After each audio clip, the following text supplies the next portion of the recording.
The world that my children are growing up in is a universe away from the world that I grew up in. And I can't even begin to think about what the world will be like when their children are growing up. And the thing is, we can talk and debate all day long about whether or not the changes are good or bad, or whether or not we think they should happen or shouldn't happen. Doesn't matter. Because the bottom line, it is what it is. And it is the reality that is before us, and it will continue to be before us. Change is going to happen whether we want it to or not. We have no control over that. Churches that ask the question, do we need to change? They're asking the wrong question, because they're asking a question that they have no power over. As much as you want to keep the world the same, you will never be able to keep it the same. As much as you try to keep your church the same, you will never be able to keep it the same. Your community will change, people will die, people will move, new people will come. Change is not an option. See, you really only have two choices. You can sit and become the victim of the changes that occur around you, or you can choose to respond to the change in a healthy and effective way. You see, we have the power to respond to change in a healthy and effective way. And if we're going to do that, we have to wrestle with the tough questions.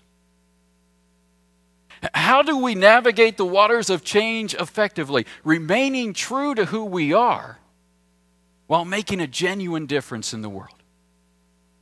Is it possible to hold to what is essential in our faith and our practice, and at the same time engage the world around us in a life-changing manner?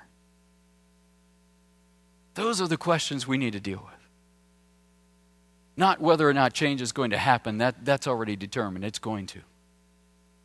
We have to wrestle with the question of how do we respond to the change. And from my position, and for us as a district family, we have to wrestle with that question from the perspective of, as a district family, in light of the changing culture and the changing attitudes around us, how do we maintain a connectional relationship that is valuable to our churches, that is valued by our churches, and is effective for the sake of the kingdom? We've always taken great pride in our connectional relationship, and rightfully so. But as the world and as attitudes change around us, we have to deal with that question. How do we maintain that connection in an effective way? In an effort to respond to a changing world and a need-filled world, and in the desire to build healthy and effective connections among our churches, we've tried to bring some focus and direction in a couple of different ways. First, we have tried to highlight and bring attention to the impacting missional practices that are being modeled in our local churches. That's what we have tried to do in District Assembly over the last few years. We have tried to highlight those things that are being done, those churches that are responding to the change in effective ways, that are engaging their communities in effective ways. We want to hold them up and set them before you as an example. And our hope in doing that is that it will encourage and inspire you and give you ideas and challenge you to move out into your own community.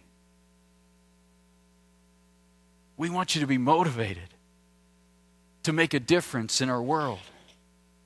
And as we hold up those who are carrying out the mission in new and creative and effective ways, the hope is also that we'll draw together churches that have the same vision and same passion, that you'll begin to connect with one another and cooperate with one another and begin to work together so that we truly are stronger and making a greater impact in our world. The second thing that we have tried to do is to create missional opportunities missional events where we as a district family can serve together.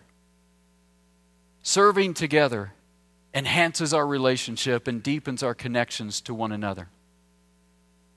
And not only that, but sometimes, creating a missional event like Kids Against Hunger, and we'll talk about that later.